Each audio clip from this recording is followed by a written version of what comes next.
السلام علیکم ورحمۃ اللہ وبرکاتہ۔ ناظرین کرام، میں ہوں لیکچرر حافظ اورنگزیب اور آپ دیکھ رہے ہیں میرا یوٹیوب چینل حافظ اورنگزیب آفیشیل یوٹیوب چینل۔ تمام دوستوں کو میرے اس چینل پر خوش آمدید۔ امید کرتا ہوں کہ تمام احباب ایمان اور صحت کی بہترین حالت میں ہوں گے۔ آج کی اس ویڈیو میں میں آپ کے ساتھ یونیورسٹی آف پنجاب کا ایک پیپر جو ہے یہ الادب المقارن، یہ آپ کے ساتھ شیئر کروں گا، اور اس کے جو ایم سی کیوز ہیں وہ ان کو سولو کرنے کی کوشش کریں گے۔ اور یہ پیپر جو ہے یہ M S C part 2 annual exam جو ہے 2019 کا ہے، اور اس کا جو ٹوٹل مارکس ہیں یہ 100 ہیں، اور اس کا 3 گھنٹے جو ٹائم ہوتا ہے۔ تو اس میں سے جو ہمارے پاس پہلا پورشن ہے ایم سی کیوز جو دیے گئے ہیں، 10 ایم سی کیوز ہیں، ان کو آج کی اس ویڈیو میں ہم سولو کریں گے اور ان کے متعلق جو ہے وہ ان ڈیٹیل گفتگو کریں گے، تاکہ کسی قسم کا جو ایم سی کیوز ان ایم سی کیوز کے ریلیٹڈ بھی اگر کوئی ایم سی کیوز آ جائے پیپر میں ایم اے لیول پہ، P P S C, F P S C lectureship کے حوالہ سے، تو اسٹوڈنٹس کو وہ کلیئر ہو جائے۔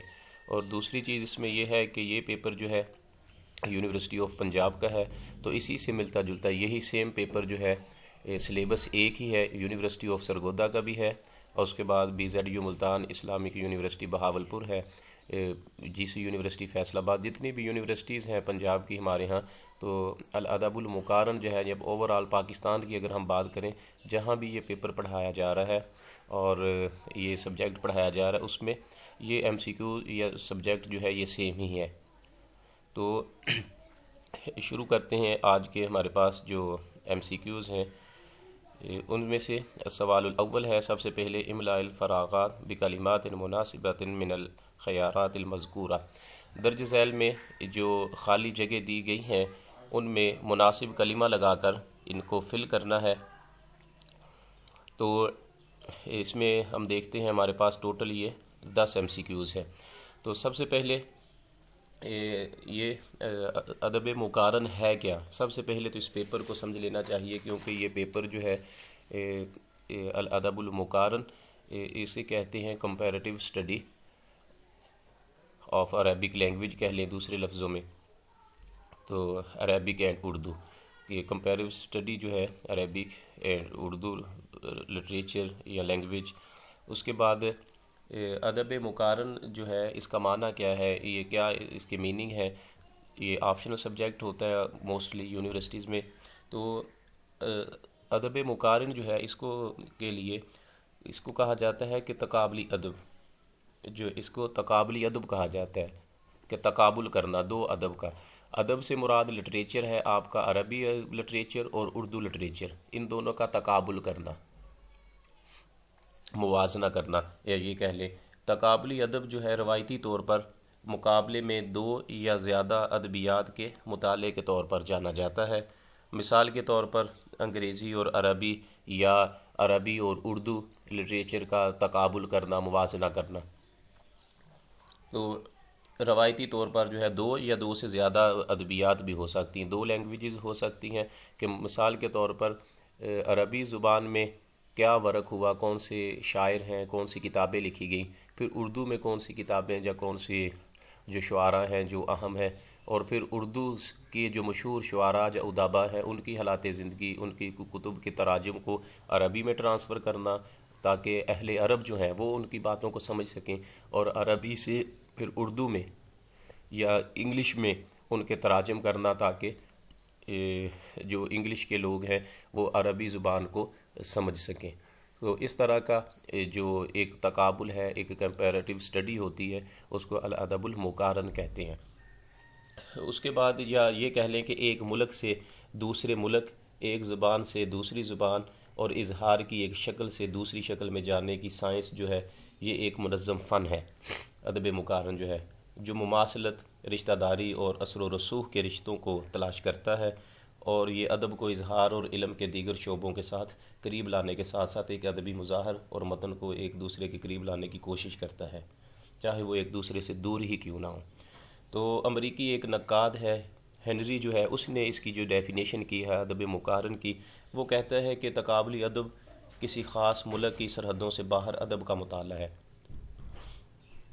اور اس کے جو ادب مقارن کے اہم مدارس ہیں جو مارز وجود میں ہے، جنہوں نے اس حوالہ سے کام کیا ہے، اس میں جو المدرسہ الفرنسیہ ہے، فرانسیسی جو اسکول آف تھاٹ ہے، اس کے بعد امریکیہ المدرسہ الامریکیہ ہے، اسکول آف تھاٹ جو ہے امریکہ کا، وہ اس میں شامل ہے، المانیہ کا ہے، انجلیزیہ برطانیہ انگلینڈ کا جو اسکول آف تھاٹ ہے، اور اس کے بعد جو ہے المدرسہ العربیہ عربک اسکول آف تھاٹ جو ہے۔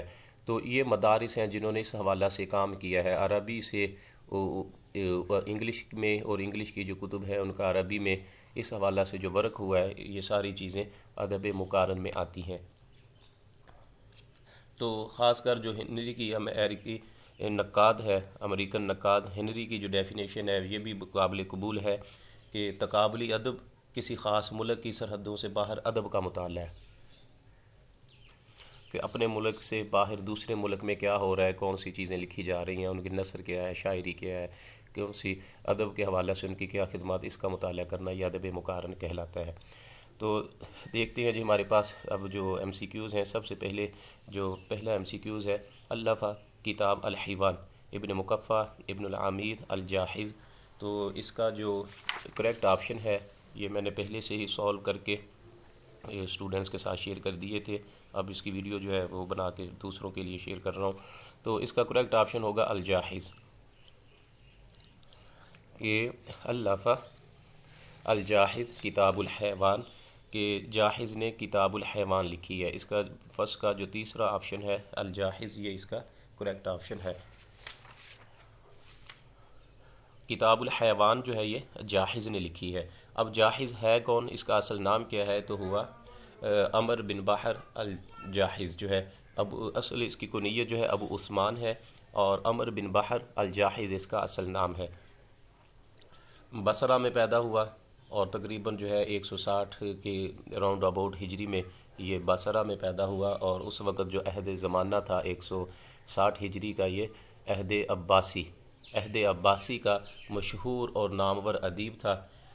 اس کی آنکھیں جو ہیں وہ باہر کو ابری ہوئی تھیں، تو اس لیے اس کو جاحظ کہا جاتا ہے، کہ جس کی آنکھیں ڈیلے جو ہیں آنکھوں کے وہ باہر کو ابھرے ہوئے ہوں، نمایاں ہوں، زیادہ باہر ہوں، تو اس کو جاحظ کہا جاتا ہے۔ اس لیے یہ اپنے اس لقب سے زیادہ مشہور ہوا۔ اور اس کی جو مشہور کتابیں ہیں، اس کے علاوہ بھی پوچھا جاتا ہے من الف کتاب البیان والتبیین، تو البیان والتبیین مشہور کتاب ہے ادب کی، عربی ادب کی جو 4 کتابیں مانی جاتی ہیں، جس میں اعمالی ہے، ادب الکاتب ہے، اور یہ البیان والتبیین ہے، اور الکامل ہے للمبرد کی جو، تو یہ 4 کتابیں، ان میں الجاحظ کی جو دوسری کتاب ہے البیان والتبیین وہ بھی شامل ہے، مشہور کتاب ہے۔ اس کے بعد کتاب البخلاء، اس کی مشہور کتاب ہے جاحظ کی۔ تو کوئی بھی آ جائے، کتاب البیان والتبیین کس نے لکھی، یا کتاب البخلاء کس نے لکھی، کتاب الحیوان کا مصنف کون ہے، تو یہ ساری جو 3 مشہور کتابیں ہیں یہ الجاحظ کی ہیں۔ اور اگر جاحظ کا معنی بھی پوچھا جائے تو اس میں بھی یہی چیزیں آئیں گی۔ اور اس کے بعد البرسان والارجان اس کی ہے، اخلاق الملوک اس کی مشہور کتاب ہے۔ بچپن جو ہے، یہ کہا جاتا ہے کہ بچپن میں یہ بصرہ کی جو نہر تھی اس کے کنارے مچھلیاں بیچا کرتا تھا، تو پھر لوگوں نے جب اس کا مذاق اڑایا اور اس کو کہنے سے اس سے نفرت کی، اس کی آنکھیں ابری ہوئی تھی، تو غریب تھا، تو اس نے پھر قسم اٹھائی کہ میں انشاءاللہ علم کی روشنی میں جو ہے دیگر لوگوں کو شکست دوں گا۔ تو پھر اس نے کہنے کہ محنت کی، کوشش کی، اور جو پیسے آتے تھے مچھلیاں بیچنے سے، جو روایات میں آتا ہے، اس سے یہ کتابیں خریدتا، اس کو پڑھتا، اور اپنا ایک کہہ لیں کہ سند مانا گیا پھر یہ عہد عباسی کا مشہور۔ اور اگر یہ پوچھا جائے کہ من ہوا امیر البیان فی العصر العباسی، کہ عصر عباسی میں امیر البیان کس کا لقب ہے، تو یہ بھی الجاحظ ہے، ہوا عمر بن بحر الجاحظ۔ تو جاحظ ہی کو لقب دیا گیا امیر البیان فی العصر العباسی کا۔ اور تقریباً اس کی حادثاتی موت ہے. ایک اس کے روایت میں یہ بھی آتا ہے کہ یہ کتابوں کا مطالعہ کر رہا تھا، کتب کا مطالعہ کر رہا تھا، اور اس کے اوپر جو ہے کتابیں گر گئیں اور اس طرح اس کی موت ہوئی. تو حادثاتی موت ہے اس کی. تو الفا کتاب الفا الجاحظ کتاب الحیوان، یہ اس کا کریکٹ آپشن الجاحظ ہے، فرسٹ آپشن یہ کریکٹ ہے. پھر اس کے بعد ہے کان ابن حزم فقیہن صوفیًا فیلسوفاً، تو اس کا بھی تھرڈ آپشن کریکٹ ہوگا کہ کان ابن حزم فیلسوفیًا فیلسوفاً، یہ فلسفی تھا.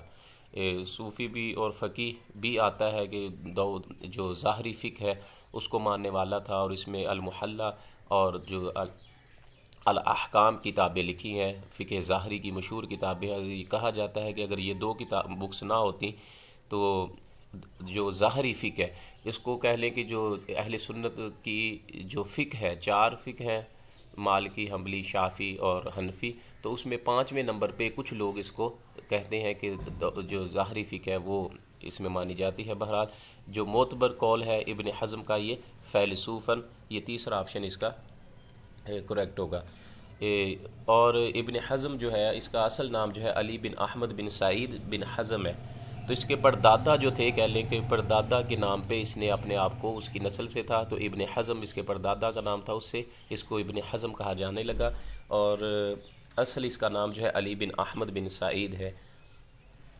اور اندلس کے جو شہر ہے قرطبہ میں پیدا ہوئے، اور 72 سال جو ہے اس نے مثلا عمر پائی ہے، اور اس کی جو 452 ہجری میں اس کی وفات ہوئی ہے. تو ابن حزم جو ہے کانا فیلسوفاً، فقیہ بھی تھا اور کچھ دیگر بھی چیزیں ہیں، لیکن فیلسوفاً فلسفی کے طور پر یہ زیادہ مانا جاتا ہے. اس کے بعد ہے کتبت المقامات بھی اولاً، تو کتبت المقامات بالعربیہ اولاً، کہ سب سے پہلے مقامات جو ہے اس کو جو لکھا گیا ہے یہ عربی زبان میں لکھا گیا. تو المقامات ہے کیا؟ اور اس کا کریکٹ آپشن تو العربیہ ہی ہے کہ عربی زبان میں سب سے پہلے جو ہے یہ مقامات جو ہے لکھے گئے. تو مقامہ جو ہے اصل میں عربی میں کہتے ہیں فی اللغہ ہی المجلس، مجلس کو مقامہ کہتے ہیں، اور اس کی جمع جو ہے وہ مقامات الناس مجالسہم. مقامات جو ہے یہ مجالس کو کہتے ہیں، جہاں لوگ بیٹھ کر رات کے وقت بیٹھ کر کہانی سٹوری سناتے ہیں لوگوں کو. لوگ اپنے ارد گرد بیٹھ جاتے، ایک شخص ان کو سٹوری سناتا، پھر دوسرا، یا یہ کہہ لیں کہ ون سٹنگ یا ون نائٹ میں یا ون سٹنگ میں جو سٹوری مکمل کر دی جائے، سنا دی جائے ایک ہی مجلس میں، اس کو مقامہ کہتے ہیں. تو اصل تو اس کا فی لغت میں جو ہے ہی المجلس و مقامات الناس مجالسہم.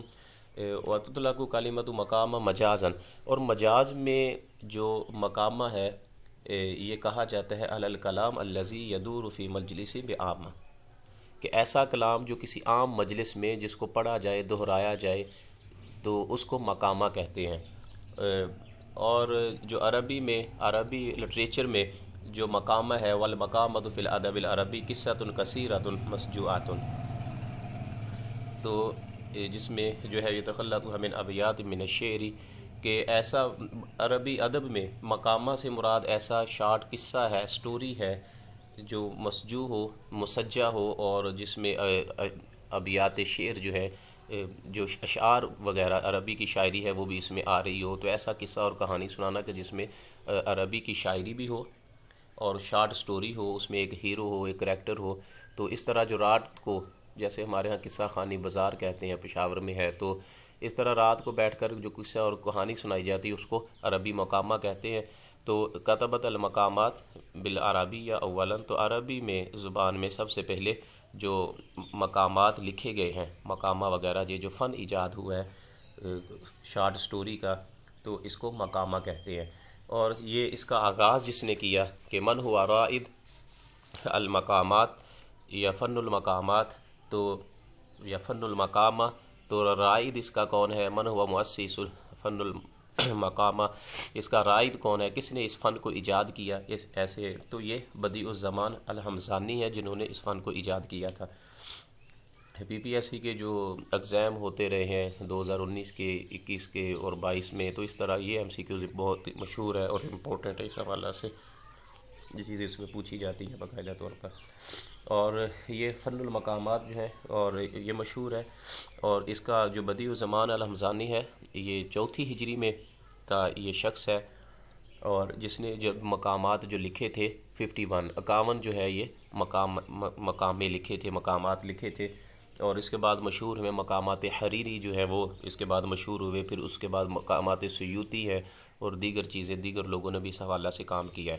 تو بہرحال سب سے پہلے جس نے لکھا ہے کتبت المقامات بالعربیہ اولا، تو عربی زبان میں سب سے پہلے مقامات جو ہیں یہ لکھے گئے ہیں. اس کے بعد ہمارے پاس جو ہے دوسرا MCQs ہے اس حوالہ سے. تو یہ MCQs نمبر 4 ہے کہ جناح جبریل دیوان شعر لی، کہ جناح جبریل یہ دیوان ہے، دیوان الشعر ہے. کس کا لکھا ہوا ہے یہ؟ تو جو ہے جناح جبریل، جناح عربی میں پر کو کہتے ہیں اور جبریل جبریل کے پر.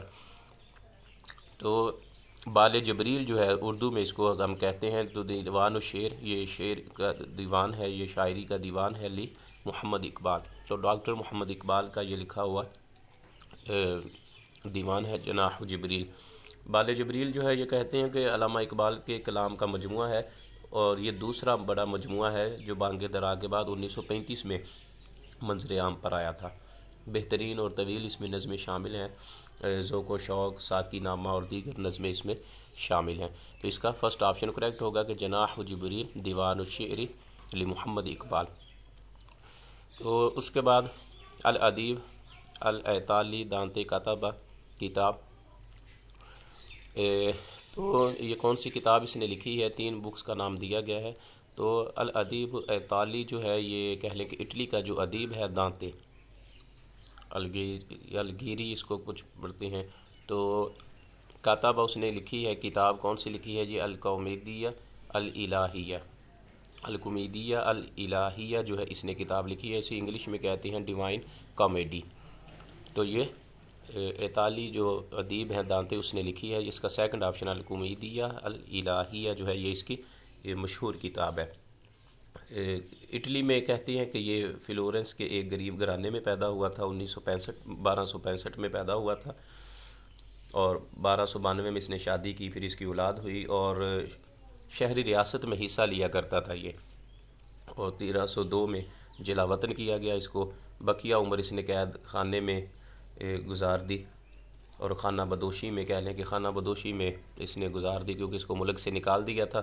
اور اس نے پھر تمثیلی نظم لکھی ہے، اور جس کا نام جو ہے یہ اب ہم ادھر بتا رہے ہیں الکومیدیہ الالہیہ.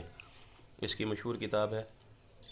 اس میں جو ہے شاعری کے حوالہ سے اس نے مقام اعراف اور جنت کا جو نظارہ ہے اس کا اس نے ذکر کیا ہے. وہ تمثیلی انداز میں اس کو پیش کرتا ہے، اور پھر جو مقام اعراف کا جو منظر ہے اور جنت کا جو منظر ہے اس کو پیش کرتا ہے. اور وہ دیکھتا ہے کہ اس کی جو معشوقہ ہے، محبوبہ ہے، جو بچپن میں اس کی جس سے اسے محبت تھی، وہ بھی اسی جنت میں ٹہل رہی ہے. اور اس حوالہ سے اس کی یہ جو ہے ڈیوائن کامیڈی جو ہے یہ کتاب اہم ہے. اس کا جو ہے کہہ لیں کہ تراجم بھی ہو چکے ہیں عربی میں، انگلش میں بھی اس کی مثلا یہ بک ہے انگلش کی ڈیوائن کامیڈی جو ہے. اس کے بعد مؤلف الکومیدیہ الالہیہ ہوا. تو یہ نیچے پھر اسی کا ذکر آ رہا ہے. تو دانتے، یہ اس کا سی آپشن کو ہے جو کریکٹ ہوگا. مؤلف الکومیدیہ الالہیہ ہوا دانتے، تو یہ آپشن کریکٹ ہوگا. پھر اس کے بعد کویسچن نمبر 7 ہے ترجمہ القرآن الکریم فی اللغہ اولا فی الہند، کہ قرآن پاک کا جو پہلا سب سے پہلے ہندوستان میں ترجمہ ہوا ہے کس زبان میں پوچھا گیا؟ فی اللغہ الفارسیہ الاردیہ الہندیہ. تو سب سے پہلے ہندوستان میں جو ترجمہ ہوا ہے باقاعدہ طور پر ہندوستان میں جو ترجمہ ہوا ہے یہ فارسیہ میں ہوا ہے. کچھ اسلامیات کے اسٹوڈنٹس کہہ سکتے ہیں کہ یہ سب سے پہلے جو ہوا تھا یہ سندھی زبان میں ہوا تھا، اور سب سے پہلا جو ترجمہ ہوا ہے یہ سندھی زبان میں ایک راجہ کے لیے کروایا گیا تھا. تو وہ اس میں یہ اس کو سینس ہوتی ہے سمجھنے کی کویسچن کو کہ اس میں اب ہندی یا مثلاً کہہ لیں کہ سریانی عبرانی کوئی بھی زبان کا ذکر نہیں ہے، صرف فارسی ہے، اردو ہے اور ہندی ہے. تو ہندی میں نہیں ہوا، سب سے پہلے فارسی زبان میں ہندوستان میں جو ترجمہ کیا یہ شاہ ولی اللہ نے کیا ہے۔ حضرت شاہ ولی اللہ رحمہ اللہ نے سب سے پہلے فارسی زبان میں قرآن پاک کا ترجمہ کیا ہندوستان میں، سب کانٹیننٹ میں، تو یہ اس کا فرسٹ آپشن جو ہے یہ کریکٹ ہوگا۔ شاہ ولی اللہ مشہور شخصیت ہیں، کسی تعارف کے محتاج نہیں ہے۔ حجت اللہ البالغ آپ کی مشہور کتاب ہے الفوز الکبیر فی اصول تفسیر، جو ہے اسلامیات کے سلیبس میں شامل ہے، ایم اے کے سلیبس میں، تو یہ اس کا کریکٹ آپشن ہوگا۔ القرآن الکریم فی اللغہ ترجمہ ہوا ہے قرآن پاک کا فی اللغہ الفارسی اولا فی الہند، ہند میں فارسی زبان میں سب سے پہلے ترجمہ ہوا ہے۔ اس کے بعد مبادئ الاسلام کتاب الفہ، تو یہ کتاب ہے کس نے لکھی ہے؟ مودودی، سید ابو الاعلیٰ مودودی نے، سید قطب نے یا محمد قطب نے، یہ دونوں بھائی ہیں، سید قطب اور محمد قطب، یہ ظلال القرآن جنہوں نے لکھی۔ تو اس کا کریکٹ آپشن جو ہے یہ 8 کا مبادئ الاسلام جو ہے کتاب الفہ المودودی، سید ابو الاعلیٰ مودودی نے یہ کتاب لکھی ہے مبادئ الاسلام، اس کا پھر عربی میں ترجمہ ہوا ہے۔ اسی طرح ایک ان کی کتاب جو ہے پردہ، وہ بھی اردو میں ہے، اس کا ترجمہ ہوا ہے۔ یہ ایک ایم سی کیوز ایک اور پیپر میں پنجاب کے جو پیپر تھا اس میں آیا ہوا ہے کہ حجاب جو ہے، مثلا پردہ اردو میں کہتے ہیں، اس کا ترجمہ ہوا ہے حجاب کے نام سے، یہ بھی ان کی کتاب ہے پردہ۔ تو حجاب کے نام سے کاظم الصبائی یا سباق نے اس کا ترجمہ کیا ہے عربی زبان میں۔ اسی طرح مبادئ الاسلام کا بھی ترجمہ ہوا ہے، اور یہ مولانا مودودی کی لکھی ہوئی کتاب ہے تفہیم القرآن، جن کی مشہور تفسیر ہے۔ اس کے بعد کویسچن نمبر 9 ہے الجنت المفقودہ، پیراڈائز لاسٹ، الجنہ المفقودہ الفہ، تو یہ کس نے لکھی ہے؟ ملٹن، جان ملٹن جو ہیں انہوں نے یہ لکھی ہے، اور جان ملٹن جو ہے یہ ہوا شاعر و کاتب و مورخ انجلیزی، یہ ولد فی لندن، اور یہ لندن میں پیدا ہوا تھا، اور انجلیزی برطانیہ کا مشہور مورخ، شاعر اور کاتب ہے۔ تو یہ اصل میں ابو الاعلیٰ مودودی جو ہیں، ابو الاعلیٰ مؤری جو ہیں، انہوں نے ایک کتاب لکھی تھی الفردوس المفقود، تو اسی کا کہہ لیں کہ یہ ترجمہ ہے، اور یہ جو ہے پیراڈائز لاسٹ جو ہے ایم اے انگلش کا جو سلیبس ہے، سلیبس میں ایم اے کے سلیبس میں بھی پڑھائی جاتی ہے۔ اس کا جو کہہ لیں کہ الجنت المفقودہ پیراڈائز لاسٹ جو ہے یہ انگلش میں ملٹن نے لکھا ہے، اور یہ اصل میں لیا گیا تھا کہہ لیں کہ الفردوس المفقود جو ہے ابو الاعلیٰ مؤری جو شاعر ہوا ہے عصر عباسی کا مشہور شاعر، اسی کی کتاب کا کہہ لیں کہ ترجمہ اس نے کیا ہے ملٹن نے۔ اس کے بعد ہے کویسچن نمبر 10 ہے المسرحیہ مجنون لیلی الفہ، کہ مسرحیہ یہ جو ڈرامہ ہے مجنون لیلی، اس کو عربی میں لکھا ہے الفہ، اس کو لکھا ہے کہ 3 شخصیات کے نام دیے ہیں، محمود تیمور ہے، احمد شوقی ہے، توفیق الحکیم، تو ان میں جو کریکٹ آپشن ہے یہ احمد شوقی ہیں۔ مسرحیہ یہ جو ڈرامہ ہے مجنون لیلی یہ لکھا ہے احمد شوقی نے، الفہ احمد شوقی، ہوا ادیب و کاتب و شاعر مصری شہیر جدا، کہ احمد شوقی جو ہیں یہ مصر کے مشہور شاعر بھی ہیں، ادیب بھی ہیں، اور احمد شوقی جو ہیں یہ ان کی جو ہے 19ویں صدی میں پیدا ہوئے ہیں، اور 1932 میں ان کا وصال ہوا ہے۔ اور ایک اور بھی ان کے بارے میں پوچھا جاتا ہے احمد شوقی کے کہ من الفہ کتاب الشوقیات یا دیوان الشعر، تو الشوقیات جو ہے دیوان شاعری کا وہ بھی احمد شوقی کا ہے۔ من ہوا امیر الشعراء فی العصر الحدیث، عصر حدیث میں امیر الشعراء، شعراء کا جو بادشاہ یا سردار کسے کہا جاتا ہے تو وہ بھی احمد شوقی ہی ہے۔ مشہور قصیدہ ہے، بعض دفعہ ان کا پوچھا جاتا ہے قصیدہ کون سا ہے، تو ان کا مشہور قصیدہ ہے قصیدہ حمزیہ، نبی کریم صلی اللہ علیہ وآلہ وسلم کی مدح میں انہوں نے قصیدہ بھی کہا ہوا ہے حمدیہ۔ تو ان کے متعلق آتا ہے کہ یہ حقیقی شاعری جو ہے یہ کیا کرتے تھے، مراد کے طور پر جب اسلام کی نعت اور اس طرف آئے ہیں، مدح رسول صلی اللہ علیہ وسلم کی طرف تو بہت اچھی شاعری کی ہے، جب دیگر معاملات کی طرف آئے شاعری کی تو وہ بھی بہت اچھی کی ہے، اور ان کی فکر پر زیادہ جو کہتے ہیں کہ غالب تھی مغربی سوچ، اور دوسرا یہ اسی لیے بھی تھا کہ انہوں نے فرانس سے تعلیم حاصل کی تھی، تو اس وجہ سے کچھ جو ہے مغربی جو فکر ہے اس کا بھی ان پر اثر تھا۔ تو یہ 10 MCQs تھے کہ یہ لاسٹ جو مجنون لیلی کا بتایا، اس کا کریکٹ آپشن احمد شوقی ہے۔ تو یہ 10 MCQ تھے جو آپ کے ساتھ ان ڈیٹیل جو ہے ڈسکس کیے ہیں تاکہ کسی قسم کی کوئی پریشانی نہ ہو۔ PPSC لیکچرشپ کی تیاری کے لیے بھی اہم ہے۔ MA کا جو پیپر ہونے جا رہے ہیں جو ہو چکے ہیں یا نیکسٹ ٹائم ہوں گے، تو ادب المقارن کے اس حوالہ سے بھی اہم ہے۔ اللہ تعالی ہم سب کو آسانیاں عطا فرمائے اور آسانیاں بانٹنے کی توفیق عطا فرمائے۔ والسلام۔